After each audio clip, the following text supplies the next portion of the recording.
Hello there. My name is Clement Young, and I'm here with Elliott Rayne of Rayne AI, the founder. And we're here to talk about some of the questions that you guys have had in the community. And what I'm going to do is I'm going to go through with Elliott every single one of them, and we're going to get some answers. Okay? Thank you for having me. All right. Excellent. All right, Elliott. Well, let's get started on these questions then. So the first one we have is, how do you think generative AI is going to change the way we work in the next 5 to 10 years? So personally, I believe with anyone in business, it starts with a solution and a problem.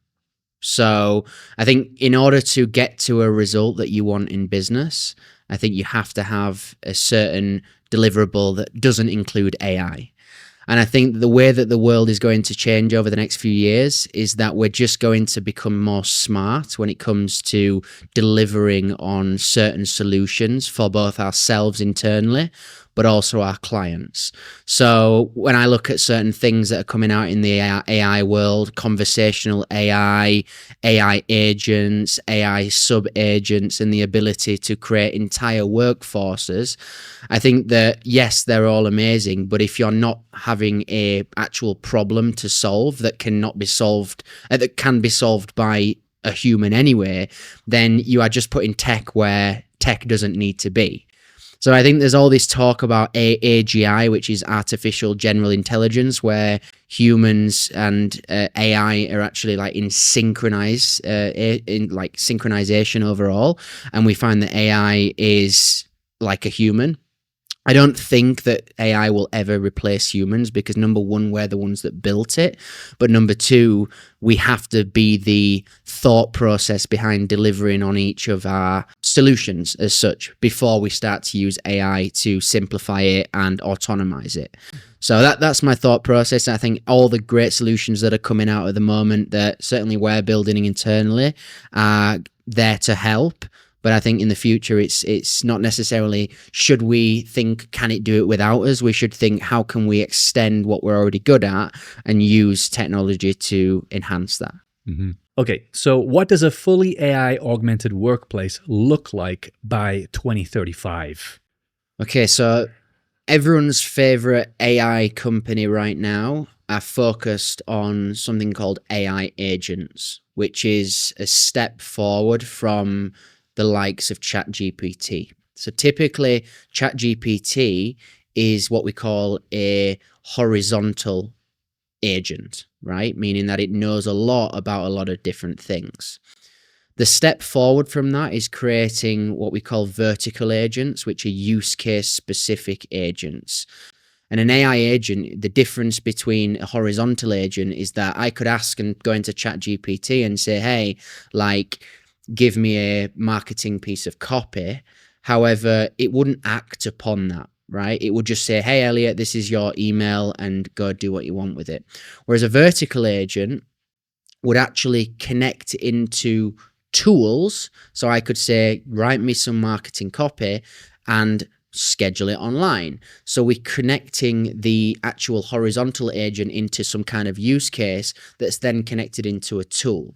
Now, why am I saying this is because the way I view AI over the next 10 years is that we're going to go from everyone having the craze about, hey, I can use ChatGPT every day, to everyone starting to create AI infrastructures in their business, meaning that you can have a specific problem, whether it be your invoice process or whether it be your billing, whatever.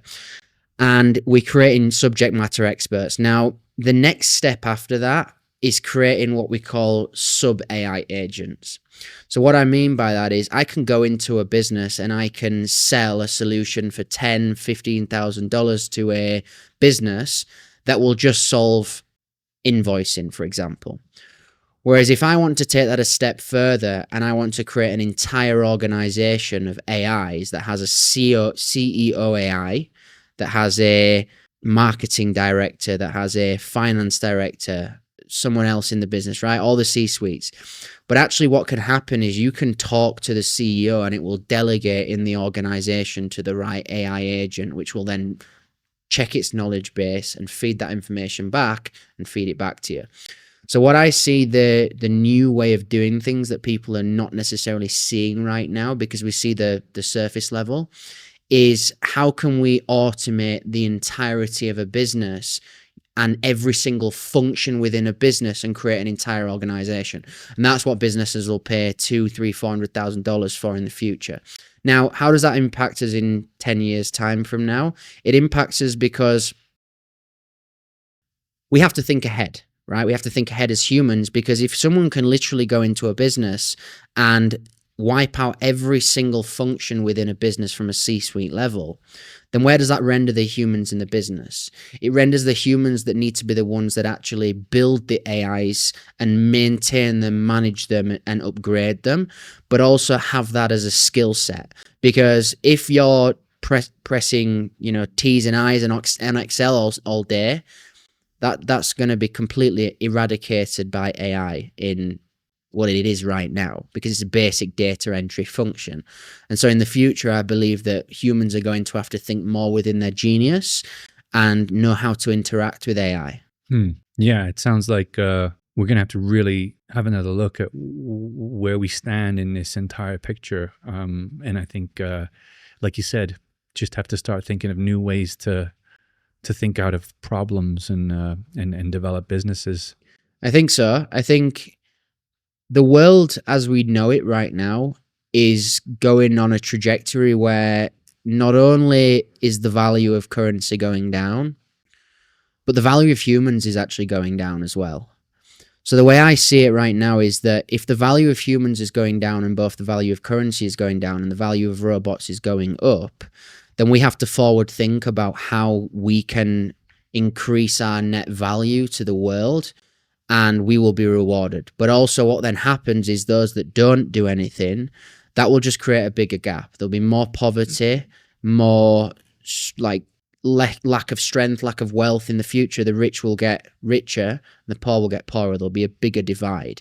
And those that were previously paid $50,000 or $60,000 for a job where they could turn up, go to the toilet 10 times a day during the day, talk to the crush at the coffee shop all day, at the coffee shop for most of the day, like those jobs that are basic plug and play jobs are going to be no more. So that's why I say those people that are not willing to innovate and want to stick within that, they're just going to get less wealthy, and the people that do innovate are just going to get more wealthy. Mm-hmm. Yeah, I agree. Will AGI be a major tech leap? So for those watching, AGI stands for Artificial General Intelligence. And the difference between AI and AGI, well, at least for me, is that AGI aims to have an AI think, operate, feel, be like a human. Whereas AI itself is operated by the knowledge base that we actually give it. So what I mean by that is if I were to create a chatbot in my website and it was just AI, then I could say, hey, learn about raineai.com and become a subject matter expert in that, and then answer questions about our business. Whereas if that same chatbot was under the influence of AGI, then that would start to create what I like to call transparency and differentiation of transparency when it comes to AI. And what I mean by that is think about transparency as a 0 to 1. So if 10 is on, or if 1 is stick to my script 100% and don't go off the rails, that would be the 1 transparency. If I go down to 0, then you start giving the ability and the AI authority to go off and do what it wants. So as a result, if we give AI the authority to do that and pair that with AGI, or Artificial General Intelligence, what then happens is it will start to give wonky answers, but also think and do things on its own accord. Now, is it going to be an iRobot, and is it going to be where the robots take over the world? Probably not. I think in the wrong hands, it could be, if we give a robot a machine gun and say, do what you want. Then if it's got the ability to move its hand, then maybe it would, right? But I think if it's in the right hands and we give it the correct transparency when it comes to, and the temperature that I'm looking for. That's so the word I'm supposed to be saying here is temperature, not transparency, but they're very similar. Kind of means different things. Anyway, so if we give it the right temperature, say 1 out of 1, then what happens is it will just stick to what we want. But if we don't, then it will just, of course, do things on its own accord. And so as a result, if we're using AGI there, we need to think about how do we give it a human brain, but then minimize the risk of it doing things that we don't want it to do. And this is where the ethical concerns come in with AI, because if we don't have those ethical concerns and we don't think about it, then I could just give a temperament of an AI, a machine gun, and say, do whatever the hell you want, and it will go and do bad things. So I don't think it's about the AI itself. I think it's the person controlling it. And that is a scary thought, because we see things online that humans do, like shooting people. And if that gets into the wrong hands, then that's a scary thought. So I think we've got to work on not only, I don't think we're ever going to save the world. I think there's always going to be good and bad. But I think we've got to make sure that if there are certain areas of AGI that come into fruition over the years, they're going to have guardrails around them to stop it getting into the wrong hands. And only the highest level of clearance should be able to deal with that certain AI, and human civilians should have a certain level, and then anyone in a higher level of clearance that goes through strict tests should be allowed to use AI for AGI. So the next question we have is, can AI really crash a country's economy? Okay, the answer is yes. So you got to think about the functions of the world right now. So financial markets, for example, a lot of it is run by algos or algorithmic traders, quantitative quants. That the ability to crash a financial market is in the hands of technology. Now, if I just start thinking about what controls the world, it is mostly finance, and building of an economy comes through finance. And so as a result, if we're having an entire country's economy and liquidity managed by bots, then that gives an inhuman level of trust and ability to bots. So I think, yes, it can be the starting point for a global collapse.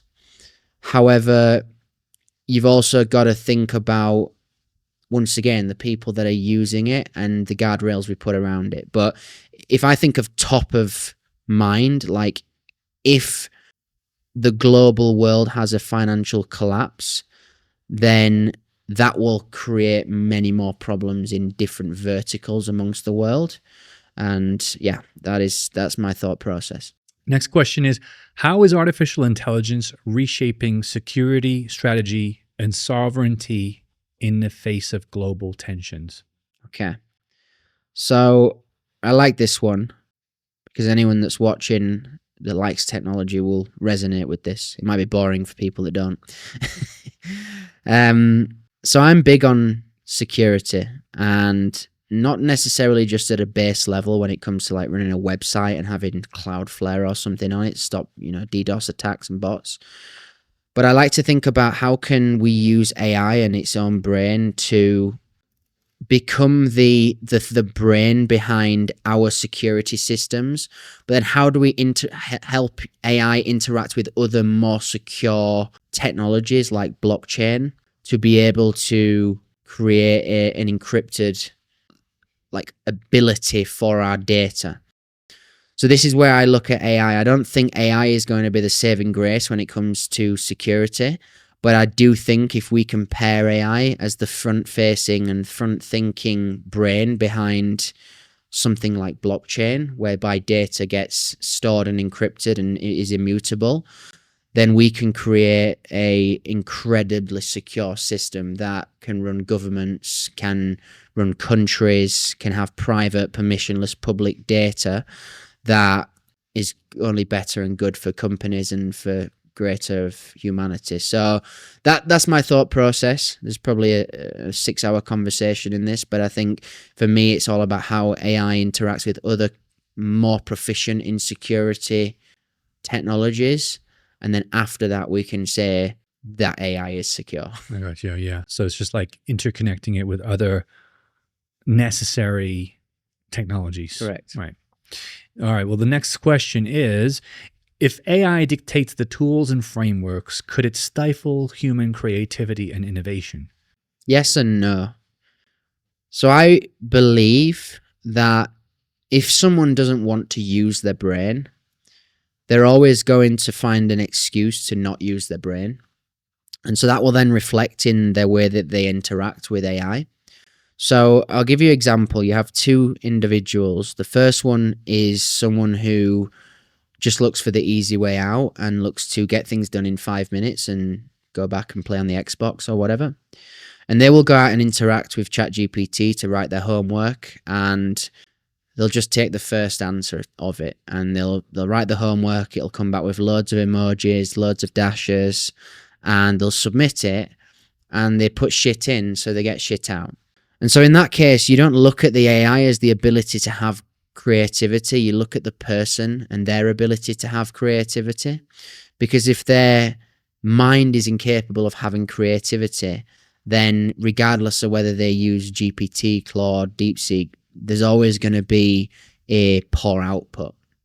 And then if I look at the second type of person that is using AI to create a exactly same thing, the homework, but they take time to understand how to interact with AI, how to prompt it, how to train the knowledge base, and how to help themselves and actually go back and say, hey, like, this first paragraph was poor, let's just stop now and let's get that perfect and then let's continue.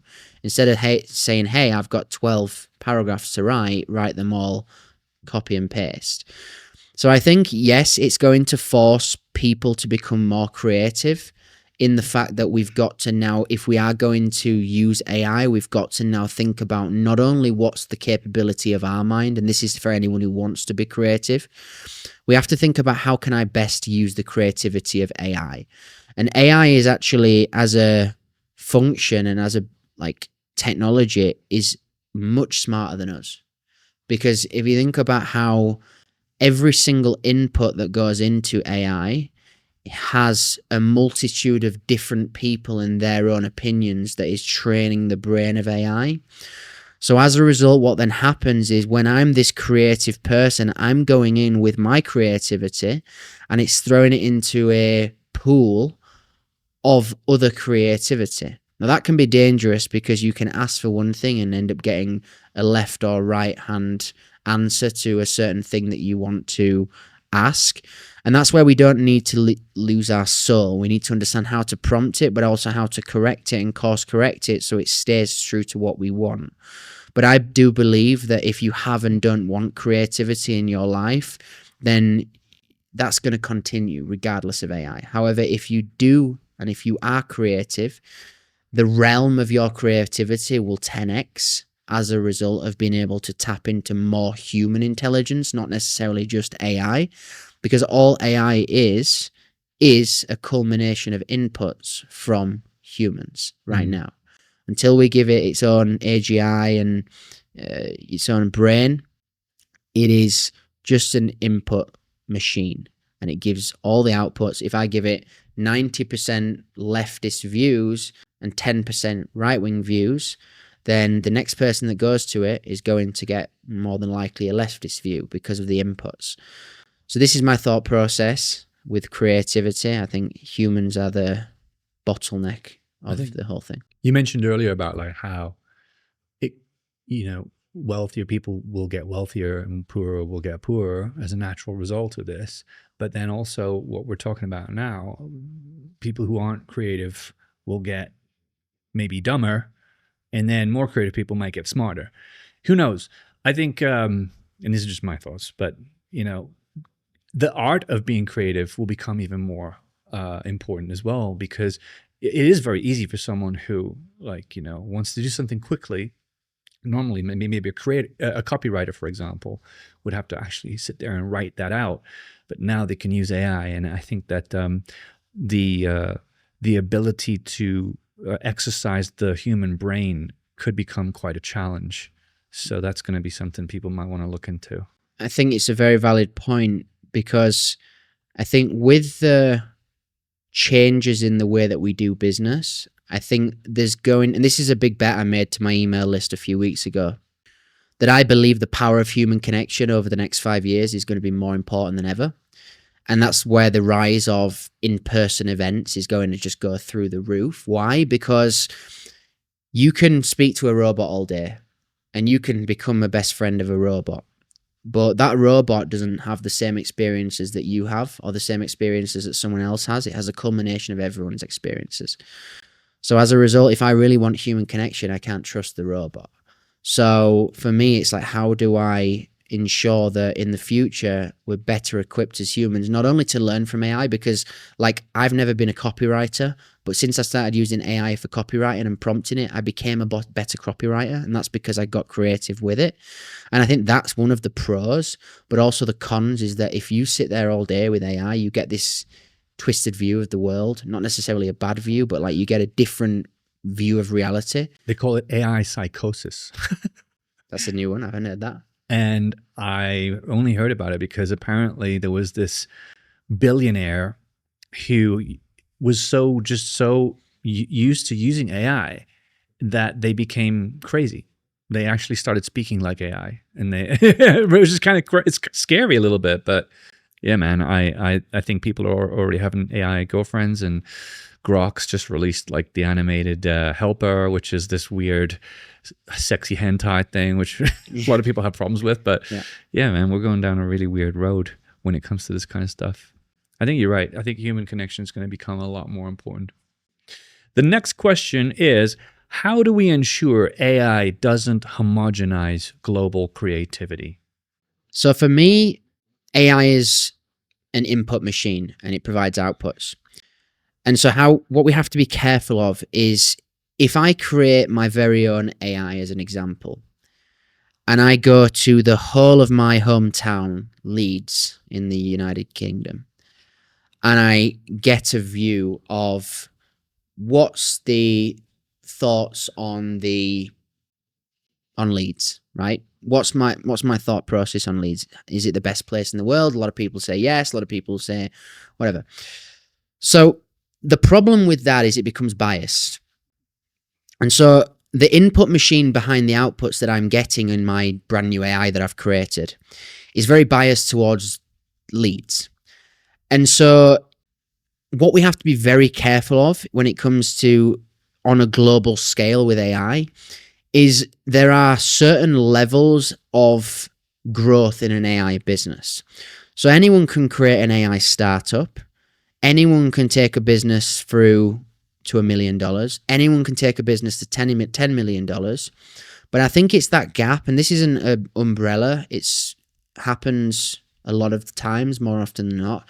It's that gap between 10 million and 100 million and $1 billion plus, whereby private equity starts to get involved in businesses.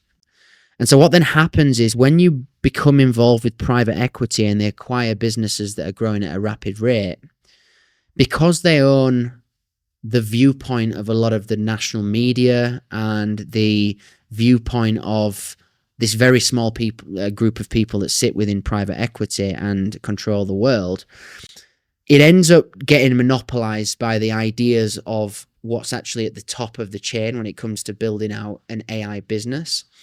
And so as a result, what we've got to think about is ChatGPT and all these other AI systems that are online, they've reached critical mass. And critical mass is controlled by a very, very few amount of people in this world. So as a result, we've got to be very careful about what we take from that, because having my viewpoint becoming basically the viewpoint of a very, very small select group of people can be very damaging. It's like sitting there and watching the news all day, every day, and taking it as Bible, right? Because the news outlets are owned by a very small amount of people, and we listen to what they say, or a lot of people do anyway. So how do we ensure that it doesn't make people lose creativity? you just have to lean into yourself and understand that AI is a culmination of inputs, but also AI doesn't have your experiences in life. And so that's important, that everyone becomes their own person and stays their own person. And you're always going to have people who are going to follow the news. This is going to be the most of the world.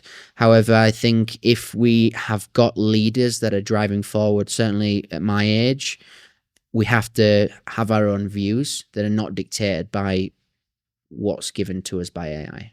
Mm-hmm. I highly agree with you. Number 8, how can we empower talent to shape the future with AI and not be sidelined by it? So this is an exercise that we do in Rayne AI. So, of course, we're an AI company, but I made a internal process that every person that comes into our business becomes Rayne AI certified. Now, that at the face of it doesn't exist. However, what it does is it allows everyone to go into that mindset shift of like, if I want to have a high impact job in the future, I need to adapt AI, whether it's learning how to upgrade AI systems, whether it's learning how to use them in my processes, whether it's learning how to build systems and infrastructure that make me 10 times the person and infrastructure and skill that I have today. So as a result, I think every business should empower employees to use AI, because that's going to speed up innovation, but also speed up output and reduce costs. And so if you have an employee, for example, that can become 10 times as effective, then it reduces your need to hire another 10 people in that same position. And it also gives you the ability to increase their salary to something exponential within $300,000, $400,000, $500,000 base, right? Which is very good for a lot of employees that are just very happy with a 6-figure salary. But if you empower employees and your own skill set to have these skills, then you're effectively going to your employer and you're saying, hey, if I do this, I'll be 10 times the person, which with my salary here, let's say they're on 100,000, is $1 million. So why don't you double my salary and I'll give you this? It gives you more bargaining, more leverage in that relationship to say, hey, I want $200,000, or I want a clear path to $200,000, because what I'm going to do with AI is going to replace the ability for you to hire 10 more people, or the need in that respect. So I think it's not about necessarily how employees can become more demanding in terms of the price of that they demand for their work, but I think it's about how do you help as a leader everyone else's dreams fit inside of your big dream. And I think if you can help people to understand in your organization why they should use and know AI, then their smaller version of your dream, which might be just doubling the salary, becomes part of your wider mission of changing the world. And so that's why I think every single business should empower employees in AI to learn AI. Mm. Yeah, you just kind of like maybe think about the learning and development kind of industry, which is one of the biggest expenses for enterprises, right? And they need to train their staff, and and it just made me wonder about how there must be a movement in this area to get their staff trained on how to use AI. I mean, it's just logical to me. So you probably gave people a lot of ideas there. Next question is, can you give examples of how ChatGPT's agentic capabilities can boost productivity? So I think with anything, what gets completed by a human, as I mentioned and have mentioned many times, can get completed by AI. It's just to the level that you expect in your understanding of what the output should be. So for me, it's all about how do I increase my productivity, but I have to understand what my objective is. So if my objective is no longer to write 1 email per day to email my list, my objective is now to write 5 emails per day to my list and split that up amongst everybody to increase deliverability and make sure that we're not sending the same email out to everybody and split test. Then that's my idea of productivity. So all I would need to then do is go to ChatGPT and train my AI to be able to give me that outcome every single day. Hey, ChatGPT, I want 5 emails writing every single day, this tone of voice delivered to me at this time, and every single day I'm going to come to you and I'm going to prompt you and I'm going to say, give me these 5 emails. Can we start with the first one? That will basically, I will tell you if it's a good result, and then we can continue with the remaining 4. You perfect the first one, and then you do 4 more. And then the next day you can come back and you can just say 5 more, please. And it will allow you to do that. So I think the question is not about how does AI increase productivity. I think it's how do we as humans understand what productivity looks like for us, and then how do we harness that every single day to create subsections of AIs that are subject matter experts in that. Interesting. The next question, what are some powerful AI tools for busy students and bloggers? So I think if you've never used AI before, I think I advocate for everybody to start on ChatGPT. Even if it's as simple, like if I talk about, for example, someone that doesn't understand technology at all, if I keep this really simple, like I'll throw my mother under the bus here. So my mother, she came to me and she said, hey, Elliott, we're going to Scotland with her father and her mother, my grandparents. And I've got all this time. I need to plan this trip. It's going to take me 2 weeks. I'm confused. Like, I've not got time. I've got work. Okay, I said, okay, right. So I said, what about if you use AI? She's like, I don't use AI. It's like, okay. So let me make it very simple for you. You don't use AI, but you have a problem. You have a problem where that's a human problem. It's nothing to do with AI. So why don't you just go to ChatGPT? I'll show you how to log on and tell it, I'm going for 14 days. I want to see these places in Scotland and I want this amount of time for relaxing, for eating, and just tell me what happens. And because she understood the problem that she was trying to achieve and it wasn't putting the emphasis on the fact that it was AI, when she got the result, she was like, holy cow, like this is amazing. Like this has saved me 2 weeks of planning. I said, so now that you understand that, is AI so strange and so scary? No, I can ask it for my cooking recipes. I can ask it to what I should do to bathe the dog, how often I should do that. So if you're a student, I think you've got to start by understanding what your technical capability is. If you are a IT professional or a cybersecurity professional, then maybe you can skip past it. But I would still recommend, starting on ChatGPT and playing around with it. Then the next stage after that, I think, is starting to realize the inefficiencies with ChatGPT, which are when you start to want to use ChatGPT for certain things, but you realize that it's not as good at writing marketing copy as, for example, Claude or DeepSeek, for example. So that's your next thing. I think with any transitions in tech or in life, it starts with a problem that you solve, and that problem creates another problem. And so if you solve the first problem, which is using ChatGPT, and then you create another problem, which is like, how do I get the most out of this? That's when your time is to make the leap to go to Claude and try other systems. And after that, what I would look at is how can I start to create my own vertical AI agents, so my own custom GPTs. So, a chatbot, for example, or just simply a custom GPT, and train it to become a professional. And if you're a student, for example, and you're writing English literature, for example, then you can train a custom GPT to be an expert on English literature. And every single time you want to know a fact, you can ask it. And so that's what I would say. I would understand what good looks like for you in your life and relay AI back to a human problem you have, and then use it for trying to solve that problem, and then just see the result.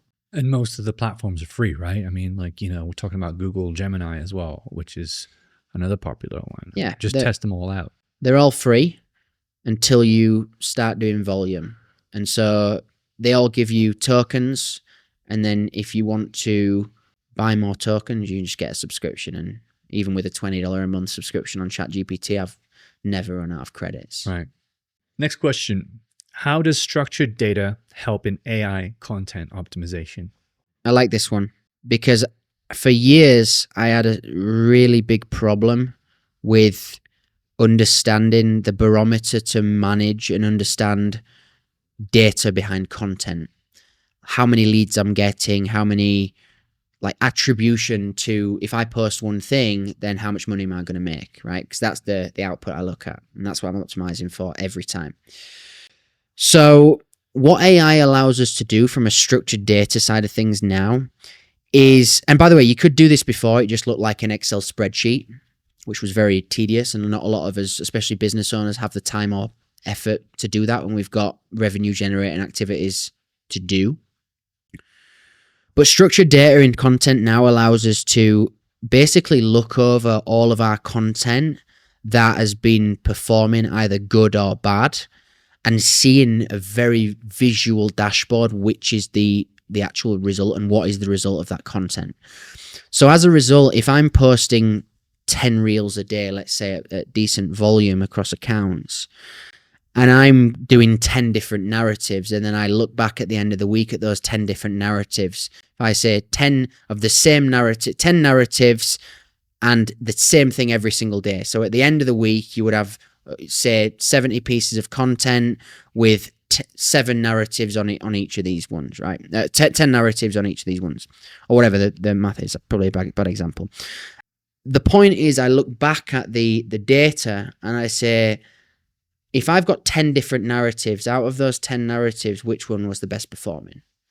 And I can see that in an instant over a mean of all the content that I've put across the week.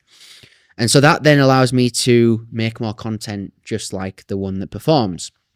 And so that previously was doable, but it took days, and it took a day a week to do that. And so now we can just do volume. I think volume, in the absence of everything else, is the answer to scaling your business. And so if you can just do more volume, by nature, you're just going to get good at something. And so as a result, if you can do more volume with content and then back that up with data on what your best performing content is, which is given to you by AI, then you can do more volume, the same volume of the thing that's working. And that's what AI allows us to do. Mm-hmm. So it's kind of like what those aggregator platforms kind of do, although you can do it yourself. Correct. Right. The next question, do most people realize that when they use free social media platforms and AI apps, they are training models? This is so cool. Like, I love the Spotify model to make this easy to understand. So if you listen to music, naturally, Spotify learns the music that you listen to. And once you listen to more of that music, it recommends more of the same music that you like. And as humans, we're okay with that because we like finding new, valuable music. It makes it feel a type of way and, relate to certain times in your life. However, when there's this idea of Facebook, Meta, Google tracking us through cookies across the internet, because there's this understanding in industry that no one wants to be sold to, it becomes a bad thing. And so I think it's not about the fact that people don't want the data to be used. It's just where the data is going and how it's getting used. If it's for the benefit of individuals, which in an advertising environment, people don't see it that way because all they see is if they're optimizing for budgets, they're seeing their bottom line getting consistently eaten into. But if you're optimizing for value, then you understand that what's getting put in front of you is a valuable thing based on your interests, and you will probably buy it. So I think it all comes down to how your data is being used. I don't think a lot of people do realize that everything's tracked, and it opens more worms about your webcams and people and things listening, which I'm not going to talk about. However, I think consumers are becoming more aware of it as well, which is why things like flyer type marketing is coming back in leaps and bounds, because people just don't want to be advertised to online anymore. Because you're talking about physical flyers. Physical flyers, yeah. Because people don't want to be advertised anymore based on what the companies have ascertained about them without their authority. And so, like, just a normal flyer that's just a complete spray and pray approach, it's kind of got this like candid type marketing behind it that someone's not been pinpointed because of what they said last week. It's like I get like a flyer for halal chicken, I'll go, why not? Exactly, yeah. Exactly. If I know full well that the local takeaway has sprayed 100,000 out, I don't feel attacked. I feel like, yeah, I want to go get a pizza. I'm going to try these guys next time. So there's no buyer's tension behind that. And so as a result, I do believe that in the buyer's interest and in the user's interest, like Spotify, where we do inherently want to have more experiences and learn more music, people are okay with it. But I think there's people that don't know it's getting tracked, a lot of people. But I do think that people that do know just want it to be used in the right way. Next question. What are the arguments you've heard in support for or against using copyrighted materials such as books to train AI models? I think it all comes down to who's using AI. I think there's an element of compliance that needs to be done when it comes to actually building the AIs themselves by the developers.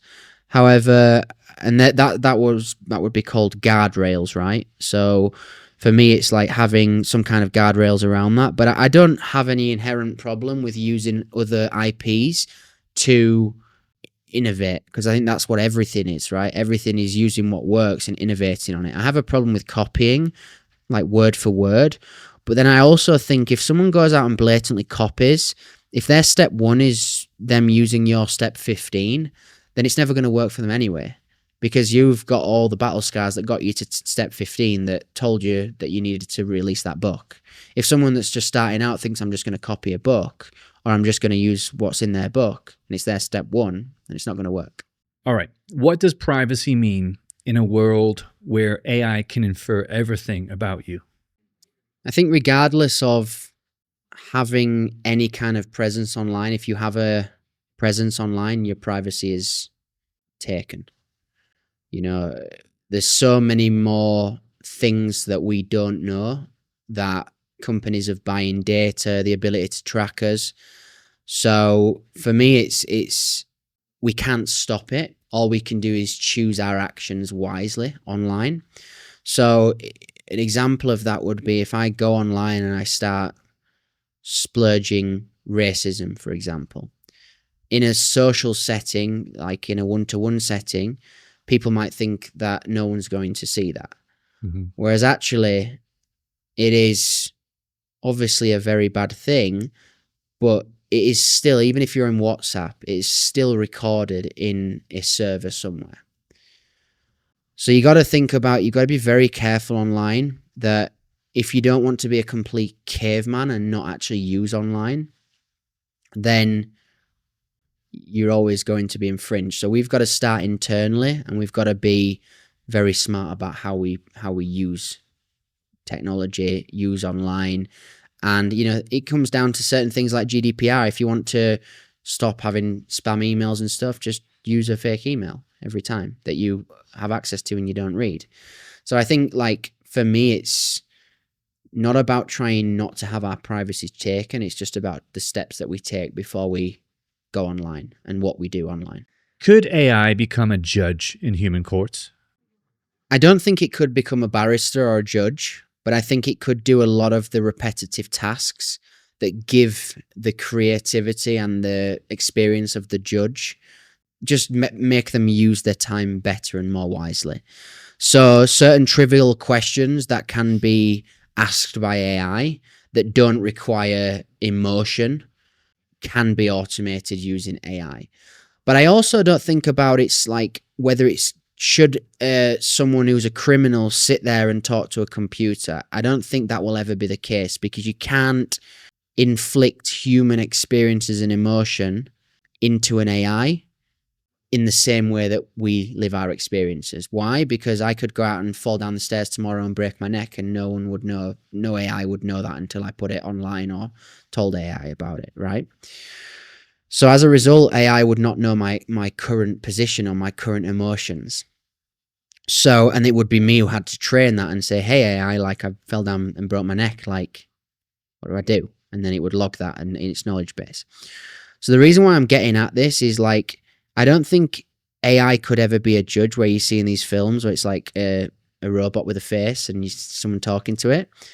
I think that we can automate the first area of the repetitive book work as such that judges go through in order to just comply and get the early stages done. But I also think that we could have AI enabled judges, meaning that the AI can almost sit in as a note taker in the judge in the court with the judge in the court that will give perspectives that maybe the judge hasn't seen and give data based on certain biases it's picked up, certain ways things were delivered. And I think rather than replacing judges altogether, I think using them as a tool to enhance the creativity and thought processes of barristers is going to help them more than replace them. Mm-hmm. It's a good answer. How might increasing the use of AI in financial advisement reshape student loan repayment strategies? Okay. So the way I look at AI in finance is perfect because you are dealing literally with numbers. So as a result, when you start to look at using numbers, you're crunching big data stacks, which gives you two things. It gives you the ability to look at what happened in the past, and it gives the ability to forecast what's going to happen in the future.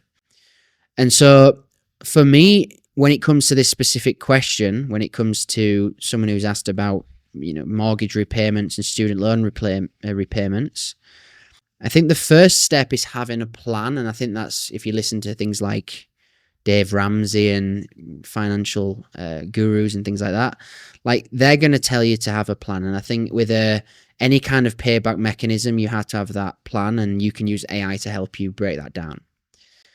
So I think that is going to be helpful in order to give you a plan. But I think also as well, when it comes to forecasting the future, it gives you this ability to be not necessarily rigid with the plan and say, hey, like I want to pay just $50 or $500 a month for the next 30 years. It gives you the ability in minutes to say, hey, if I start paying $3,000 a month for the next few years, what am I going to save on my interest? And it gives you that in minutes. And so instead of then taking and doing financial modeling for weeks, it's having this companion by your side to actually predict the future. But also, if I want to look at making decisions for my financial future when it comes to analysis over how do I plan to pay off my student loan, I can actually use AI as a tool to look at past data as well. Because I believe financial markets are driven very much by what happened in the past in terms of how do cycles, long-term and short-term debt cycles happen. And so if I think to myself, where am I within the economy, and I use data from the AI is feeding me to make my payback of my debt easier, then I can plug into my financial future planning a more reasonable number based on where things have been and where potentially they will be in the future. An example of that might be if I look at when there was a recession and I say, hey, if there's a long-term debt cycle that's happening every 4 to 7 years, let's say, then, or a short-term debt cycle, should I say, like, then the next time that happens and interest rates go down, then I might want to start paying more. That's if you're not on a fixed interest rate, if it's variable. However, the point I'm getting at here is not to go down that rabbit hole. It's just the point is, if I understand the economy and how things have gone in the past, then I can use that data to predict my future payment plan of mortgages and of this, the paying of the debt, and also then use AI to predict how quickly and what I would save in minutes. Interesting. How can AI replicate physical presence in jobs that require in-person work? So I always get this. I'm writing a book right now, actually, and I always get this. Hi, Elliott, but AI is not to be used in my business. I'm a physical business. I'm put buildings up or I don't know, I'm a tutor or whatever, and it requires me to trade my time for money instead of value. And I honestly say that, yes, it makes sense if you're not running a fully online business, but every business is going to have to move online. And in person, you got to think about, you have two individuals here. You have the individual who stays in the old way of doing things, where it's like, I'm going to plan my things the night before. I'm going to take 3 hours looking through all the homework books of, if, for example, if I'm a tutor of my students, I'm going to mark them manually. Or you've got person number two who says, I still do in-person activities, but I can increase the amount of students that I'm getting because I'm buying back time by using AI to electronically mark their work and analyze it. They're both doing in-person things that arguably don't have the need or ability for AI, but everything with AI in person comes in the pre-work and the post-work. So what I mean by that is, I can't have a robot. I mean, maybe you can have a robot tutor there, but you would then remove your genius, which is the in-person tutoring in this case. But all I can do is then I can make sure that my post-plan and my pre-planning is using AI, and my post-production is using AI, so that I become much more efficient at what I'm great at, which is the tutoring. So this can apply to any industry. You know, if you put up buildings, how do you automate the planning permission process or automate certain areas of running your business? And that's why I say no business on planet Earth is immune from AI, because there's either ignorance or there's the ability to put AI into your business and the want to. And I think most people think that AI is not relevant to them, not because it's not relevant to them, because it is, just because it's ignorance. Mm-hmm. Mm-hmm. Is there a possibility that AI will replace traders and portfolio managers in the future? I think it already has. If you look at the smart money, it's called online, or the people that control the vast liquidity in the market and margin manage, and also, you know, the not necessarily margin manage, but the actual stock and flow of the market, that's run by quants and computers already. If you just look at the retail market, like, that are managing a few $1 million, like, it's pimples, you know. So I think that it already has been, and this is where, you know, Wall Street and the big banks and the big companies that do trade the macro and the micro, they're employing a lot more engineers than geniuses. And I think the engineers are actually geniuses. And I think in the olden days, it was employ someone that's got every single finance qualification in the world. Now it's employ someone who has the mathematic understanding of the quantitative and qualitative things that go into a financial trading robot, but also the engineering side of things. How does security play into that? How quickly can things react? How quickly can it forecast and look at previous data and crunch data? And so that's my argument, is that it already has. And I'm not a financier, but I understand where AI crunches data. And no human can crunch that amount of data points as quick as AI. And that's why I talk, yes, you can have a genius that will trade the markets and have one macro or micro strategy, but why not have a genius that controls one AI robot that has millions of macro and micro strategies running simultaneously and placing executions? And that's already happened. Yeah.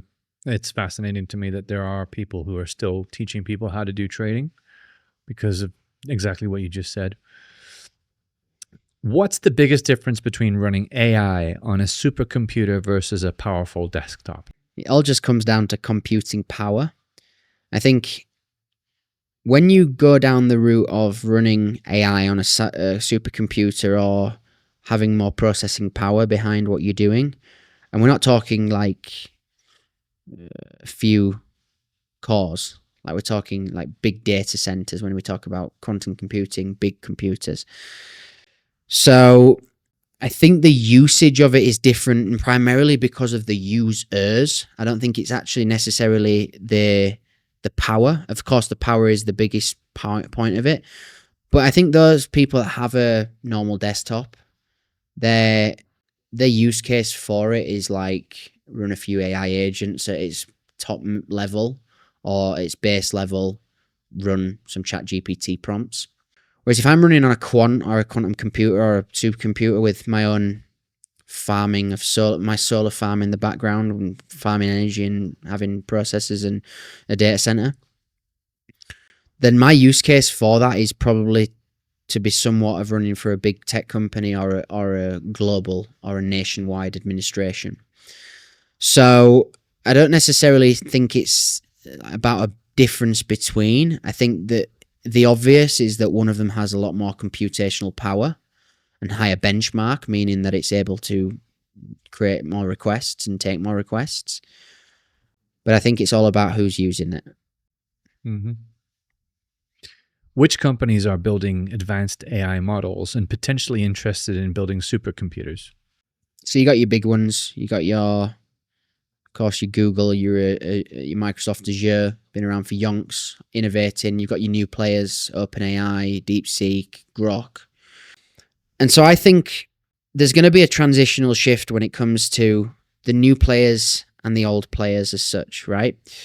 And when I say this, it's like most conglomerates right now, no matter where you look, are running on some kind of Azure or AWS infrastructure, which is not new infrastructure, right? Because it's what they know. So when you start looking at like OpenAI's models and their APIs and whatnot, they are like now training and having businesses, big businesses, like they are paying engineers to go into businesses to develop on their platform. Right, so it's almost like a backwards thing. They're not saying to these companies, hey, develop on our platform like Azure and rent space. They're actually paying their own engineers to go into these companies and lock them down to use their infrastructure, to pay for computational power. And so that's a market penetration or a Trojan horse strategy for these companies like OpenAI and DeepSeek and such, and Anthropic and whatnot. And so for me, I still believe that at the top level, the NVIDIAs of the world, the Googles of the world, the Microsofts of the world are always going to be in control, because those are the people that have been around for however long and since the internet began. And so they have this overall consensus and control of everything that happens online. The search engines being one of them. ChatGPT, unless you run it locally, is still on Google search engine. It's still at Mercenary as a subsection of Google. So for me, it's kind of like, okay, there will be one player that becomes a household player, and it's probably, at this point, it's OpenAI, it's GPT, and they're penetrating in the right way, getting people to build, but it's still years off becoming a Microsoft or a Google. So I believe in the end, it's still going to be the big players that are still going to own it, and maybe one player like OpenAI that really like drives where AI is going. And these are the guys that are building the advanced stuff. Mm-hmm. And they also have the liquidity as well to buy players like OpenAI, like Microsoft, right? And they have the liquidity to buy, all the high and quick growing companies, because they can give a number that founders, it removes the ability to have logic behind saying no. Mm-hmm. It's all emotion. Because if you can offer someone generational wealth for their family forever, and a trust and some kind of bounty on that forever, who's going to say no? Mm-hmm. That's how they manage to have monopoly over everything. Or you just point a gun. Yeah. That's the way of doing it. Exactly. Yeah. All right. Which company or individual is currently leading in the development of conversational AI platforms or chatbots? I'd like to say rainai.com. Nice. For me, it's discretionary based on what people want. And I think it's like whatever you put power in behind the system. Conversational AI is a very broad subject. I talk about it a lot in my upcoming book. Like, it can be web-based or text-based conversational AI where you talk back and forth with it. It can be voice AI, which is all a category underneath a subsection of conversational AI where we speak to robots as a companion or a vertical agent, as it were. So for me, like, my favorite one, honestly, is Claude Anthropic. It's my favorite one just because of the output it gives me. Like, I'm very happy every time I see my marketing copy, because I put value on the marketing copy, which is what I put most of my value on for my AI models. But if someone's planning to like run 100,000 data rows of Excel through GPT, then they might put more value through GPT for its data crunching capability. So I think, like, in terms of like conversational AI, of course, that's just me talking to AI, which is still a form of conversational AI. But if I wanted to create a chatbot, for example, I can create a chatbot using OpenAI's model and put a front end on it, or I can plug into Claude's model. And if I would do that, I would use Claude's model and I would use their AI token, and I would train Claude's AI token on my business, and then I would put it into a chatbot. And then that's how I would do it from like, if I was a base level starting level. Now, we actually have our own like AI chatbot softwares, and we do something called BYOK for all of our customers. And what that stands for is bring your own keys. So what I mean by that is basically all of our customers will log in, and it will have a certain amount of tokens that they can use, which will use a standard AI model, right? Which we take from OpenAI for 0.0001 or whatever token. And then what they do is they'll go into whatever their favorite model is. So Anthropic, Grok, DeepSeek, OpenAI, whatever. And they'll go and take an API key from their platform and they'll plug it into ours. And that then becomes the centerpiece of the conversational AI for their chatbot. And they're using whatever model they want. So I think it's discretionary to what people put value on. But I think bring your own key is going to be a very important piece moving into the future, because we don't want to tie someone into a single AI model. It's like, how do we give them the infrastructure to do what they want, but then actually choose their own AI model? And you can take that a step further by using a multi-model, which is like, I love, by the way. You can literally have interoperability amongst different AI models, where I put in one query or one prompt, and it will choose the model that is best suited for it. So what I mean by that is, if I go in and I say, can you do 1,000 rows on Excel, it'll go ahead and it'll use GPT for its data crunching capabilities. Or if I say, can you write me some marketing copy, it'll redirect directly to Claude and it'll give me a Claude answer, or I can choose my model. But that's another one with interoperability amongst different AIs. But I think it all comes down to the user. Right. Yeah, I was going to ask you about being able to use multiple platforms in the same query. It's pretty powerful stuff. How is the AI race reshaping China's tech landscape and global ambitions? So I'm not a big politics person, but what I do understand about China is that it's its own world. It's like a grand microbiome as such, right? Even though it's not a microbiome, it's like a biome of just its own world. So for me, I think a lot of AI computational power across a lot of different technologies is run anyway by China because of its global dominance.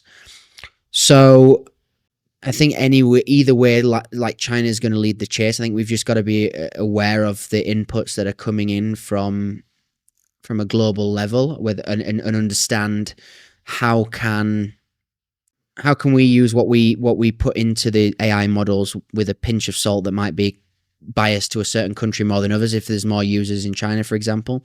But I think from a global dominance side of things, I think China is such a big economy, as well as India and things like that are growing. I think overall they're just going to use the computational power in supercomputing and whatnot to become more powerful.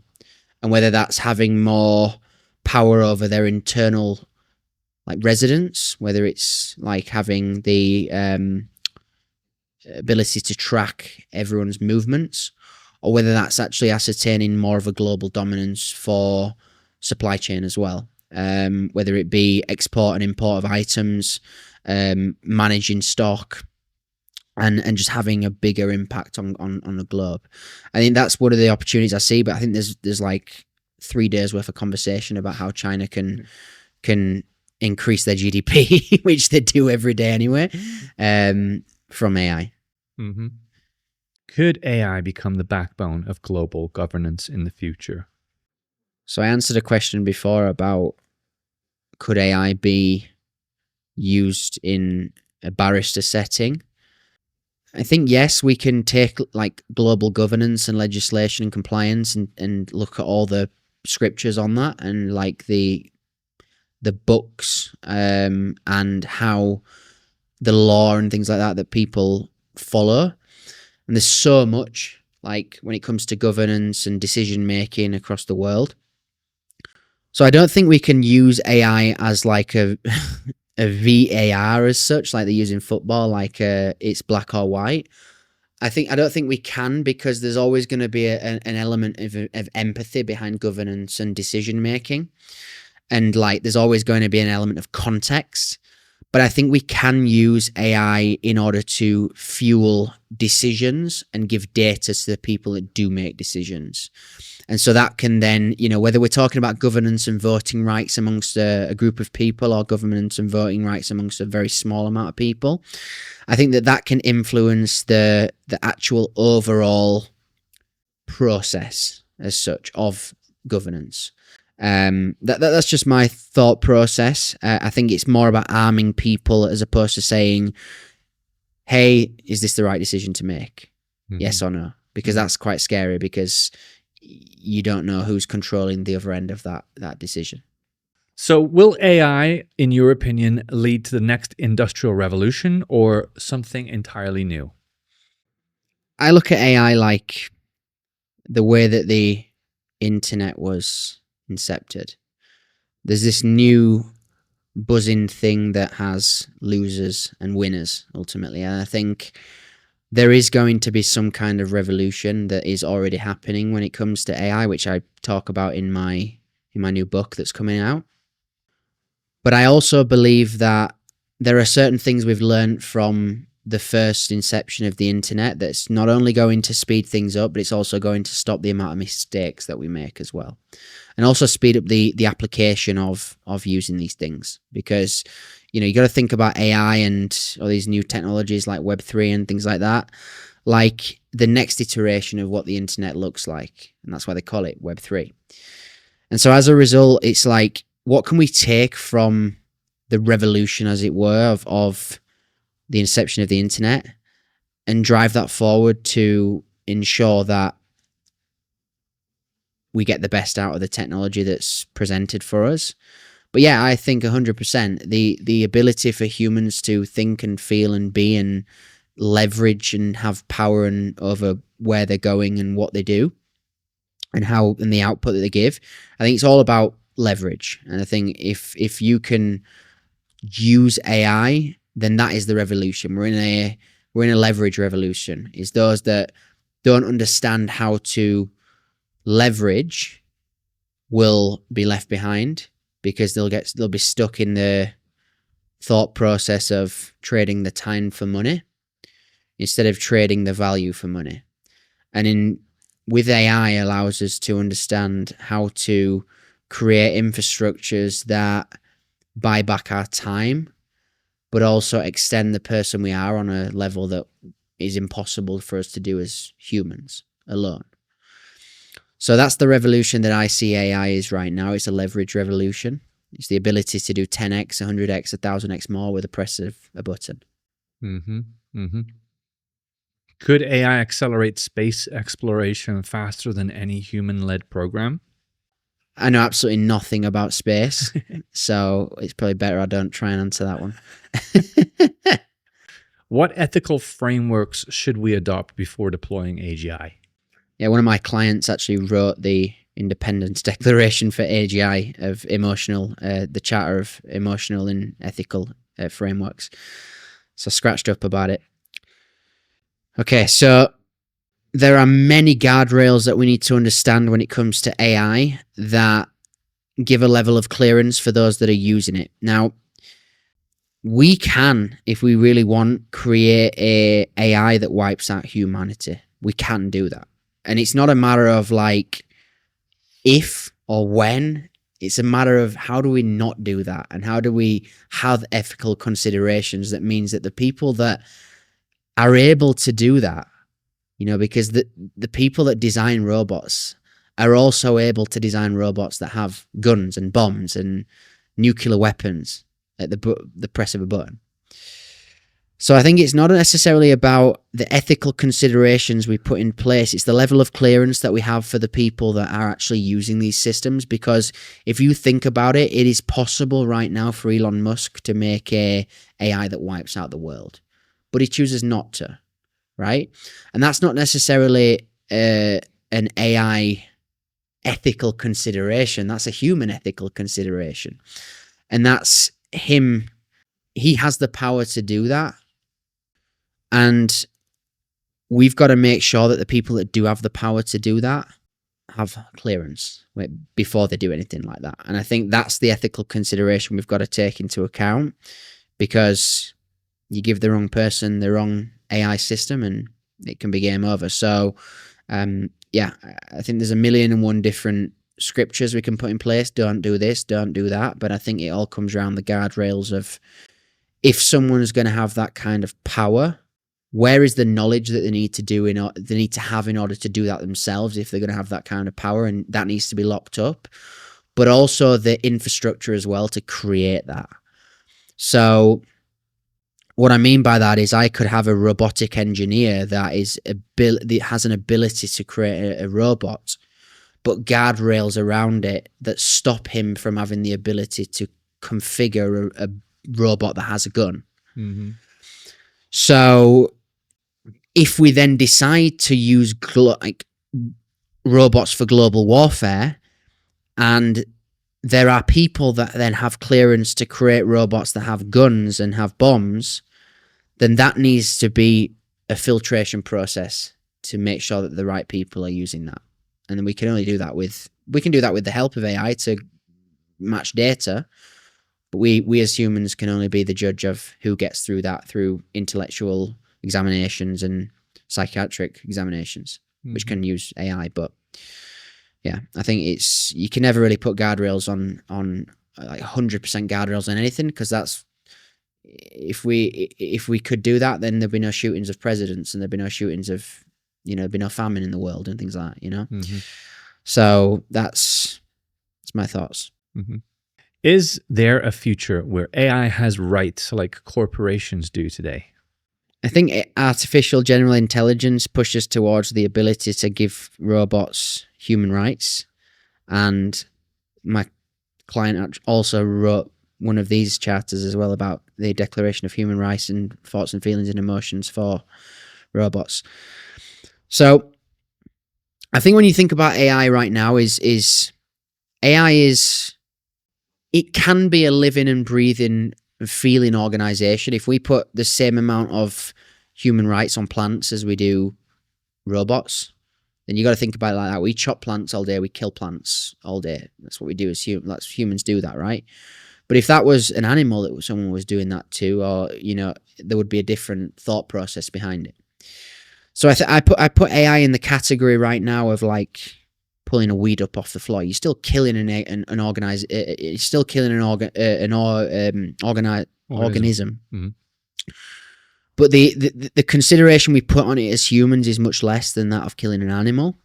And so for me, it's like, if we do start to give emotions, feelings, thought processes, AGI, general intelligence to robots, then it's which category do we put them in? Do we put them in the category of a plant, or do we put them in the category of a dog or of an animal or whatever?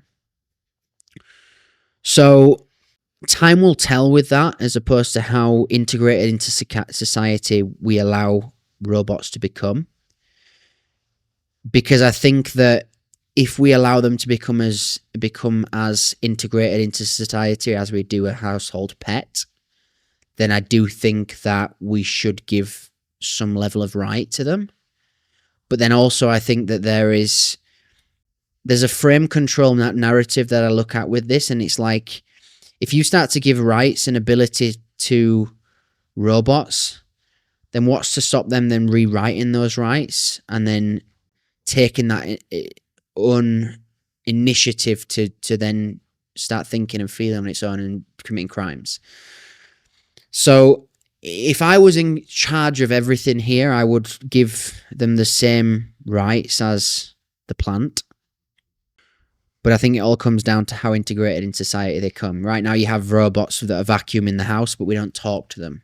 Yeah, we do. We can have some kind of conversation, but they don't sit down and put their arm on a shoulder when we're crying, you know? But that probably will happen. So do we view them as pets or do we view them as plants? And that's a challenge I don't think we have overcome yet. Mm-hmm.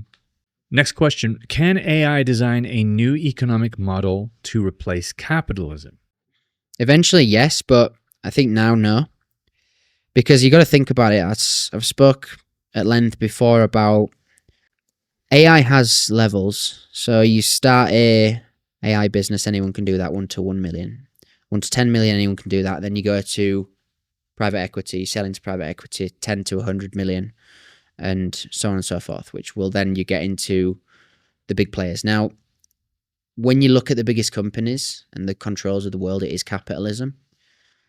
So if you work backwards on that and you say that, well, actually every major AI system that's owned by anything, by any company is derived from capitalism, then those that write capitalism are actually the ones that are writing AI.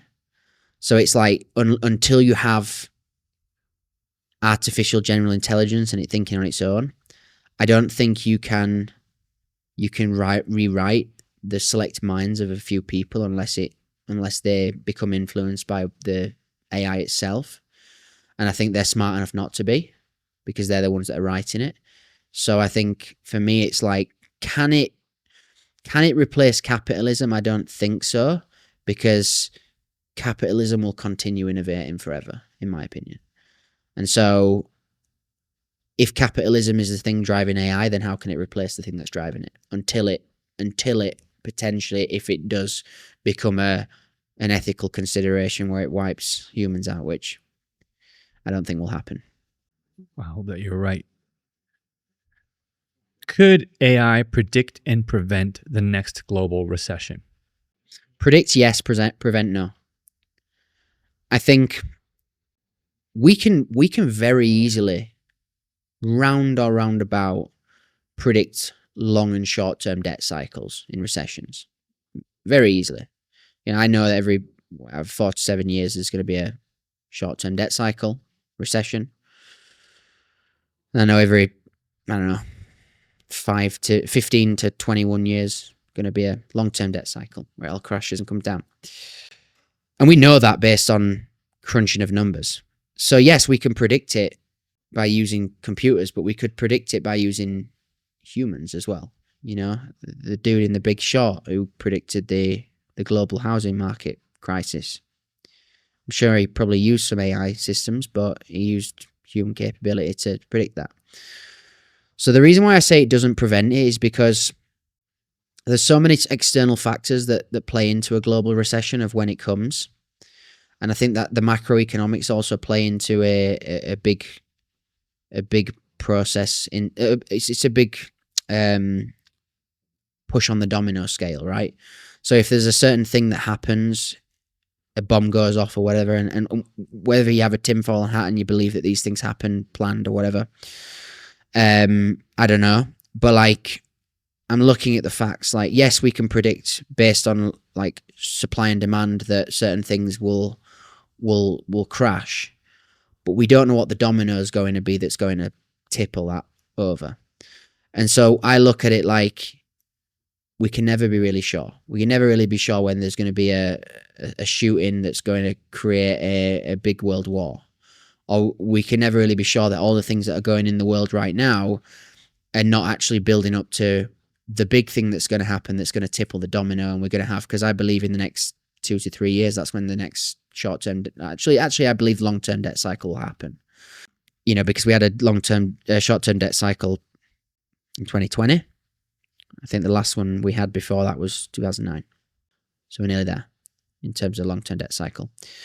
So I believe, yes, we can predict it. No, we can't stop it. Mm-hmm. Okay.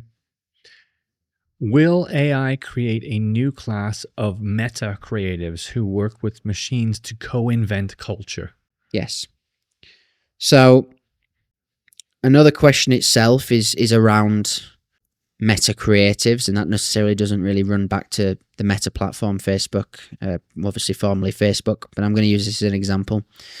So in advertising, we're going through this transitional shift, which has been, I'm talking about paid ads and different variations of advertising, where one person can, 5 years ago, probably create 5 different variations of text, 5 different graphics, 5 different videos, put them into Meta's, Facebook's creative variation tool in advertising, and advertised. And every week, through human capability, we could create another 5, schedule another 5, and did that.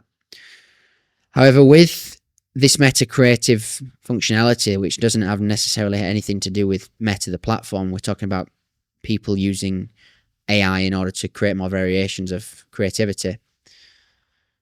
We can, even in advertising, create hundreds of thousands of variations of different marketing copies and text variations and ads, which is why Facebook's native and Meta's native ad platform now has the ability to enhance your advertisements, because we're using AI in order to meta creative and create different creatives of what we believe will work in our advertising efforts. So yes, I think 100% it's the way forward for all advertisers. I think there's a level of understanding you've got to have about advertising before you start throwing your creatives in and saying, hey, Meta, just make me 1,000 of these different ones, because you can damage the ability to scale your campaigns that way. But in terms of creativity and testing different variations, it's a no-brainer. And that's why most of Meta advertising nowadays is around the volume of creatives, because repetition kills perfect and it creates perfect, in my honest opinion. So that's where I'm like, if I do 1,000 creatives and I land 100 of them, it's better than me doing 5 creatives and landing 1. Mm-hmm. How can AI help humans unlock peak performance in learning and skill development? I actually invest heavy in this because I think it's such a exciting sector. I've got 3 portfolio companies that are in AI education that use AI to train workforces, both for conversational and also for children as well. So for me, I love the idea of learning something when you are using the thing that you're trying to learn. So if you're learning AI, for example, if you use AI to learn that thing, then you're going to become more proficient in AI. Now, I don't believe that AI and learning AI, using AI for every single skill set is the way. Why? Because I'm only going to learn a certain amount about putting a building up until I've actually put the building up from AI. So I can learn as many things about the not hieroglyphics, the structure of the building, but until I've put a cladding or a metal frame in the floor, I'm not going to be able to say I'm good at it. So I believe that AI is going to really unlock the ability for humans to think more analytically and have more ability to forecast and look at the previous data, and also learn certain new skills from a fundamental knowledge side of things. But there are going to be certain overall theory 100%. I believe that there's also going to be a lack of this is all the challenges I'm looking at as well. It's like, if someone's learning from an AI, is the engagement the same as learning in a classroom? I would say no, because if you learn from an AI, you're probably on a computer with 3 other tabs open. If you're in a classroom, you're probably not allowed to take your phone out, and so you've got to listen to the instructor. So I think it's about having that balance between on-demand learning and human connection learning to create a really nice hybrid there, to have this really nice peak performance and the ability to develop skills. And I think that's the way forward is, yes, use AI to teach you, but also back that up with humans helping you learn the thing too. Mm-hmm. Could AI reverse skill inequality by making elite level education free and accessible? Yes. So this is a really, I've got a portfolio company out of the 3 that I have in education. One of them's in children's education. One of them's in university education in the United States. And then one of them's in underdeveloped areas in Africa, Uganda, and Ethiopia and places like that have no access to education. And this is such a big shift for these guys. Now, there are monetary things that create challenges around this. What I mean by that is, like, most of these countries don't have access to a computer, but a lot of them do have access now to schools and infrastructure. And dare I say, a lot of what needs to be learned by the students maybe has not been learned even by the teachers at this point, because of the way that they've come. They've only just started building schools. So it's like, how can they learn AI if the teacher's only teaching them basic arithmetic and maths, right? So I believe without them, the government's doing a big initiative to fly over. I'm sure, of course, with any industry, there are, future skills and things like that, and people that will teach it.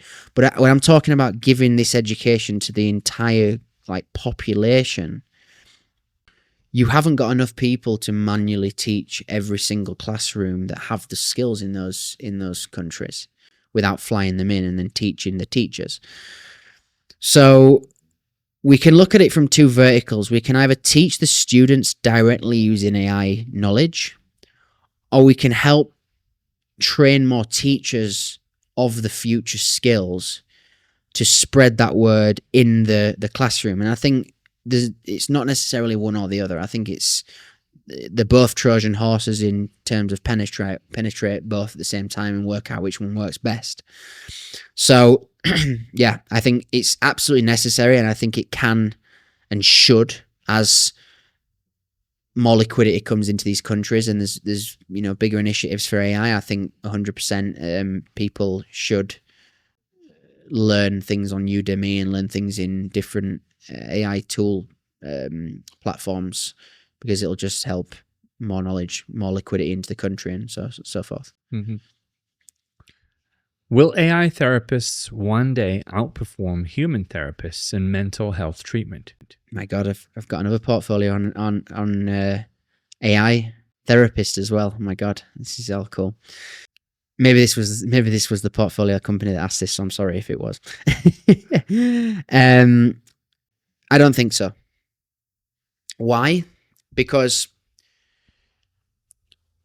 when it comes to therapists, and every single person's mental state is unique to them.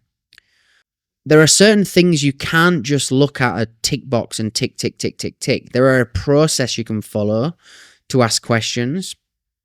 And there are a process that you can follow to give the therapist more data, much like you would with a judge or with governance groups and people.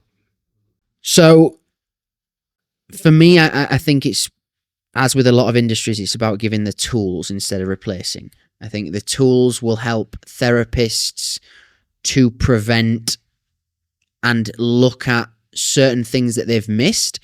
But I also think as well, one place it will sit very, very nicely, which is, again, where my portfolio company sits, is giving 24-hour support. Because it's not... There are so many people in this world that have mental health issues in whatever form. Even people that are don't see it as a daily struggle, they still have mental health challenges, right? And so having some kind of 24-hour companion there for people to just ask those preliminary questions and get that initial support, to filtrate those that actually maybe are a risk to themselves through to on-demand 24-hour support, I think is a very good way to go. Because if AI can identify the early signs that people need help, then it will reduce the amount of people that it can help straight away, or decipher this is a 2 out of 10 risk, and make them maybe wait for a little bit longer. And this is a system that, like, for example, the NHS in the UK could use, right?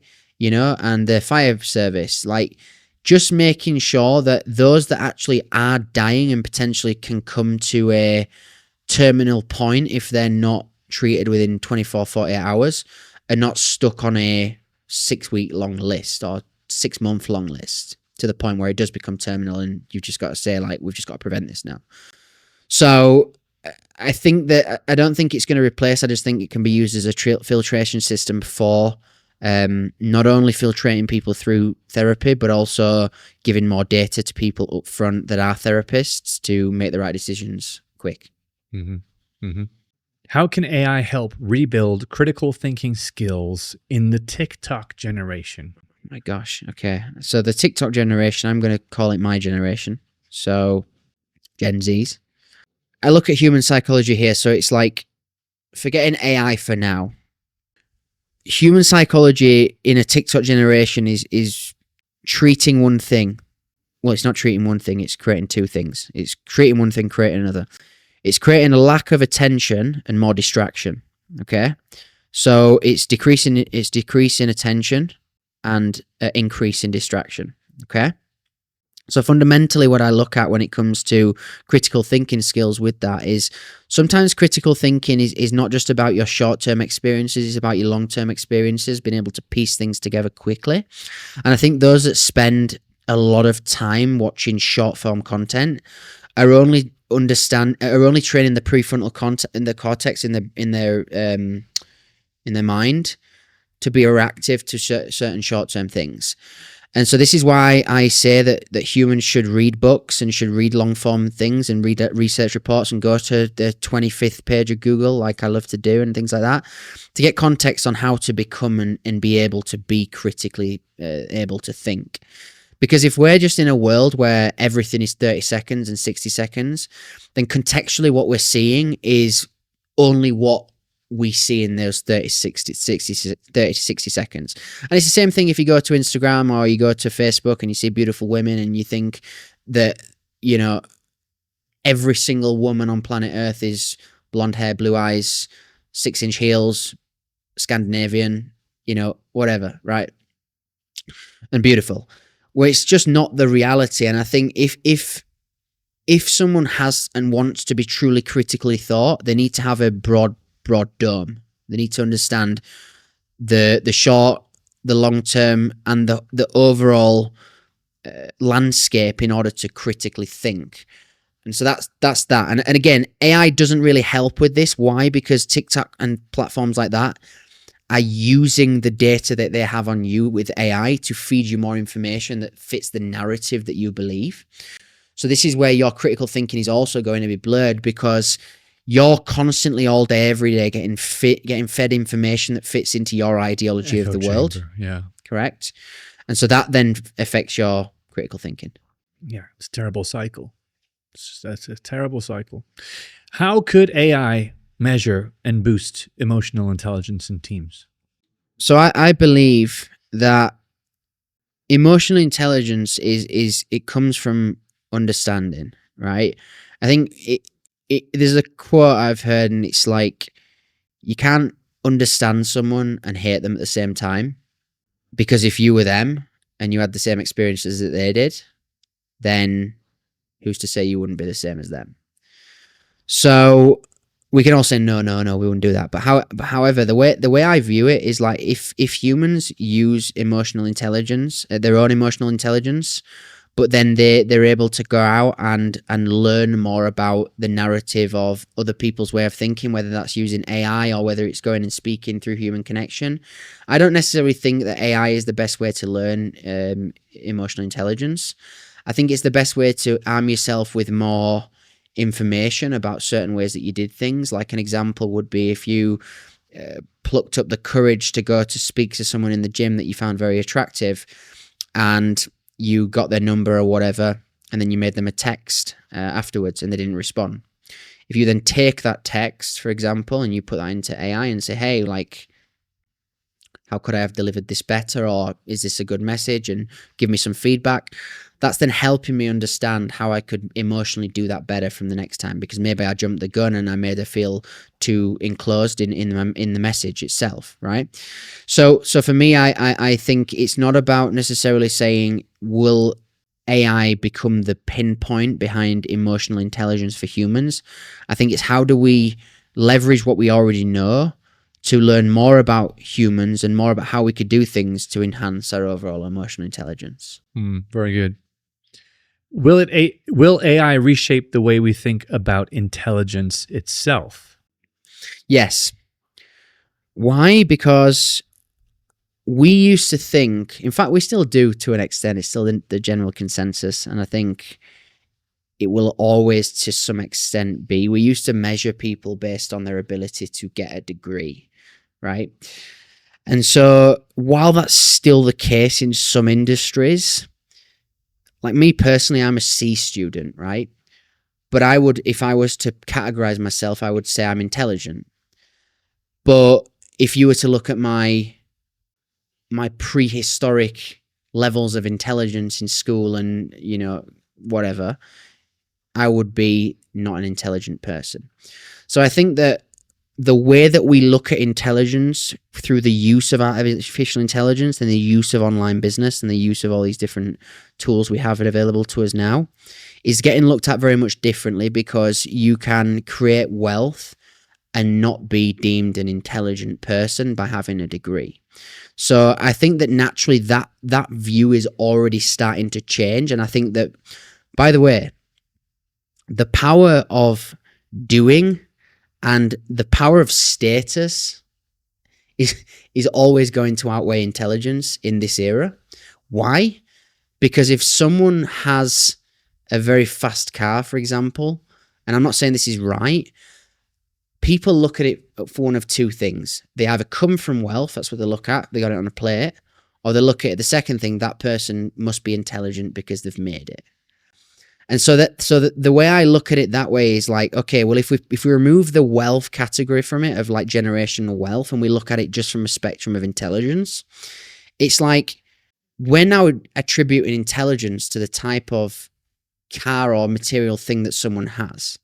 We're not now looking at it as a barometer of whether they have a degree. I don't go up to someone in a Lamborghini and say, hey, do you have a degree? I say, hey, how did you do it? And so that's then me measuring their intelligence based on what they've actually done, instead of how they weigh up amongst their peers in an intellectual environment. Mm-hmm. Could AI extend human lifespans by discovering hidden health patterns? Yeah. It's already happening. I mean, look at literally last week, Apple did or the week before, whatever, Apple did their newest launch of the new AirPods, which track your health in real time.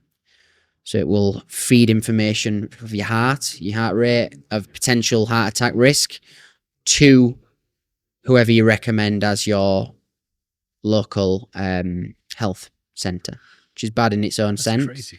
Yeah, and that's just from using your AirPods every day. I didn't even know that. Yeah, and it will also do live. It also does live translation as well. When I'm talking to someone in a different language. Have you tried it? I haven't. It's on the way, but in Colombia, it's a little bit challenging, and they release everything later in Mac Center, don't they? Yeah.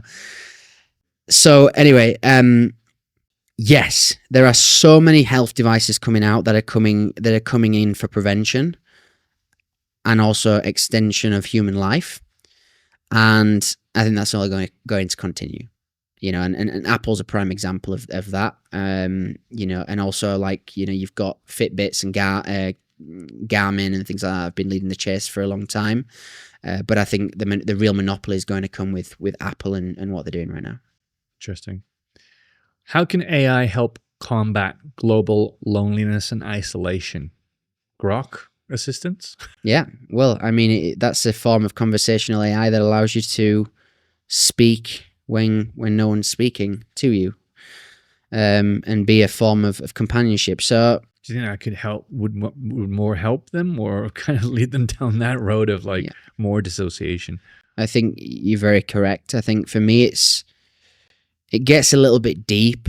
We could talk about for 3 days straight, but it gets really deep with like who actually controls the inputs into AI. Like, you end up in a position where you're living someone else's narrative, this person's narrative that owns the news outlets too.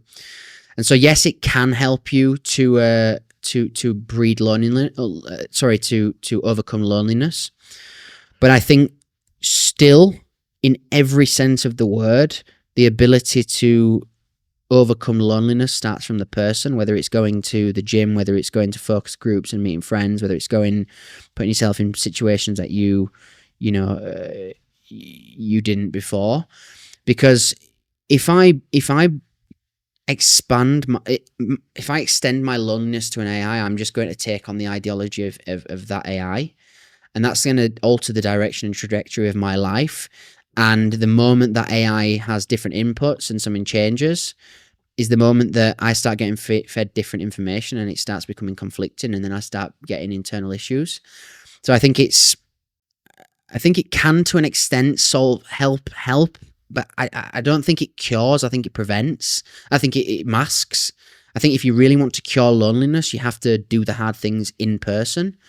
And maybe you're lonely in the first place because you didn't have those skills to mix with other people. You didn't develop them. So, I mean, I guess, building a bubble for yourself online might not be the best. I think so. I think an effective use of doing that where it would work is like, instead of asking seeing AI as like a friend, it would be asking the questions to AI. How can I get those skills? How can I pluck up the courage to approach that girl? How can I pluck up the courage to go to that focus group? What's the not, first hey, what step? are you doing tonight? Correct. Yeah, exactly. Yeah, exactly. Yeah.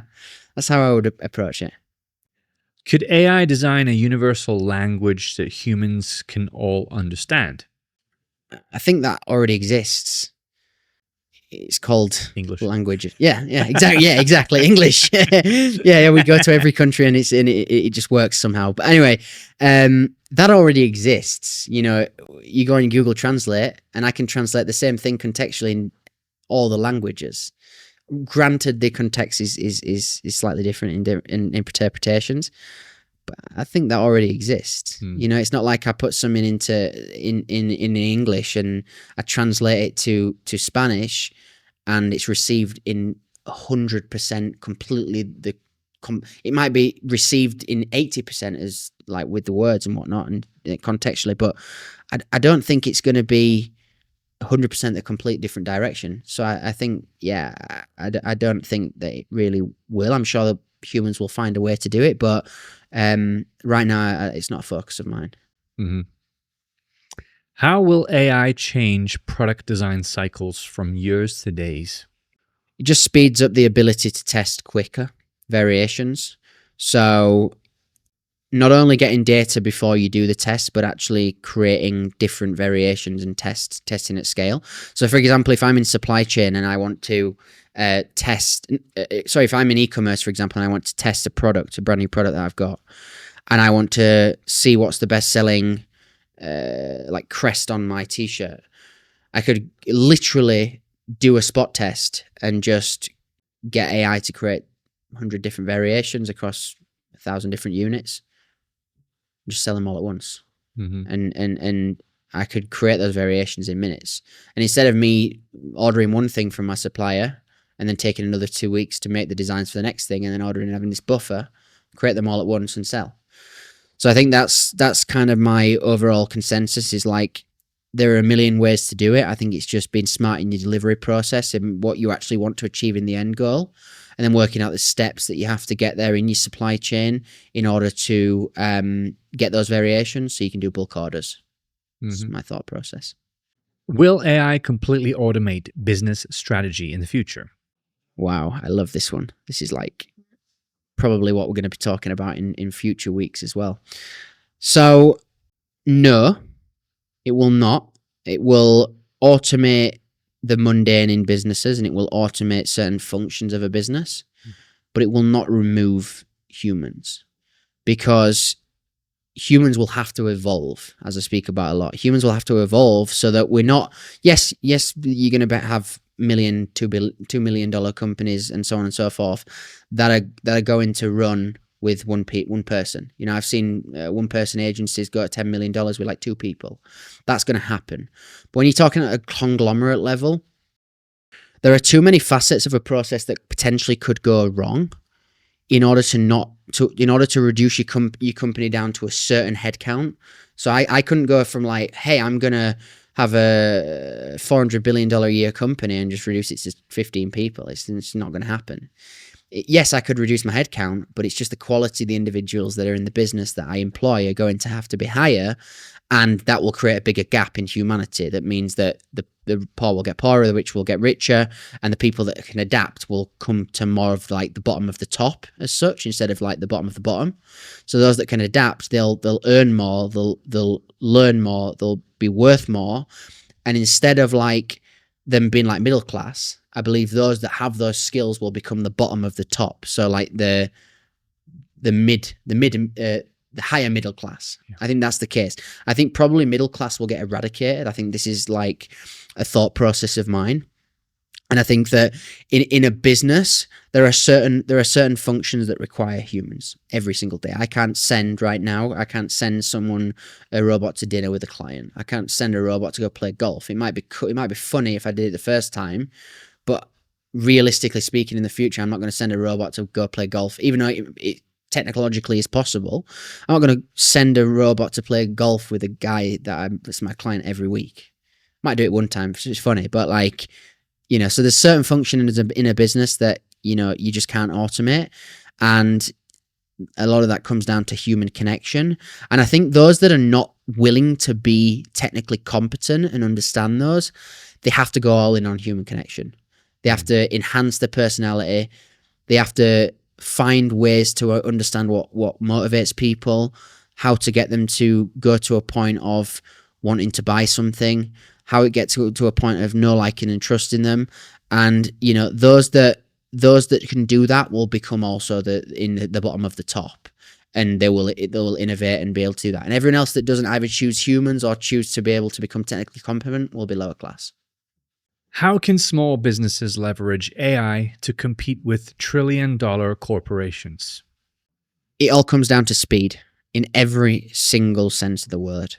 Like, what you got to think about in trillion-dollar organizations is the function of a trillion-dollar organization, which I'm talking candidly here because I don't have a trillion-dollar organization. But from my perspective, is there are so many compliance, I call it ricochet effect in a business, right? So the trillion-dollar organizations are not just responsible for delivering a service, and not just responsible for the people in the organization. They're responsible for the movement of an entire industry. And when you're responsible for the movement of an entire industry, you have to have compliance involved in that. And so that then it stops your ability to move fast, because if I'm a business that is $1 million business, I can decide one day that I'm just going to implement AI voice agents into my processes to take my receptionist phone calls.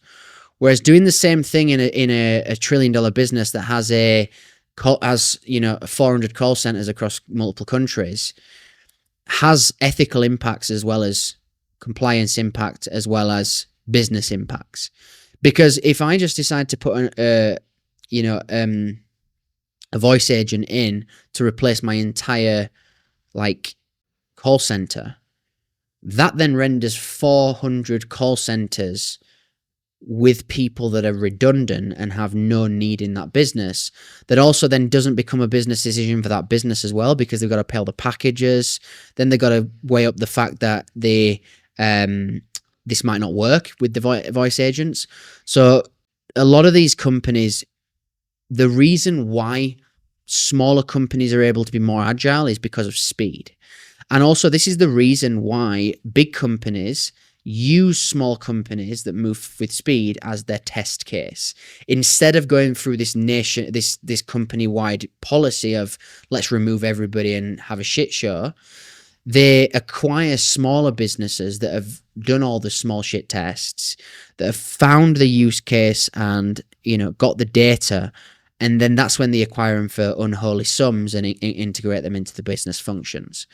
And that then shows to compliance that this is a move that is better for the industry, as opposed to like just one entrepreneur in the bedroom and says like, I'm doing this direction this way, the next week I'm doing this direction. So what we have in our favor is speed, and we can rapidly test so much faster than these companies, but also that gives us a margin ability, not necessarily margin always, because with volume comes margin and better preferential rates for the bigger companies. But it also gives us, as small business owners, sometimes if we're able to implement technologies that they don't and can't, it also gives us a margin competitive advantage as well over big organizations. Why? Because if I can implement voice agents and a big company can't, then I can offer that to businesses, and I can implement that in my sales process to increase my own margins and increase my margins for my cost per acquisition, and reduce the same cost per acquisition, keep it the same. And if I'm able to put a voice agent in and they're not, then I have bigger margins. And so that's a business use that for me is an example of the voice agents, but it's all about speed and agility for smaller companies in every sense of the word. Mm-hmm. Could AI help eliminate inefficiency in global supply chains? Yes. In fact, I've got a client right now who's going through this process. He's got a goalkeeper glove brand, and he's always managed his supply chain and spreadsheets on Excel, and also use Shopify and things like that. And they're getting to a point now where it's like making ricochets in the industry. And in order to continue... Never mind the pun. yes, exactly. In order to do that, they have to have a predictable stock flow into their business. So there's no, like, in order to penetrate the market to the size they want, they need to predict ahead of time using intelligence and analytics, and automatically use AI in order to order the stock and put it on the credit card.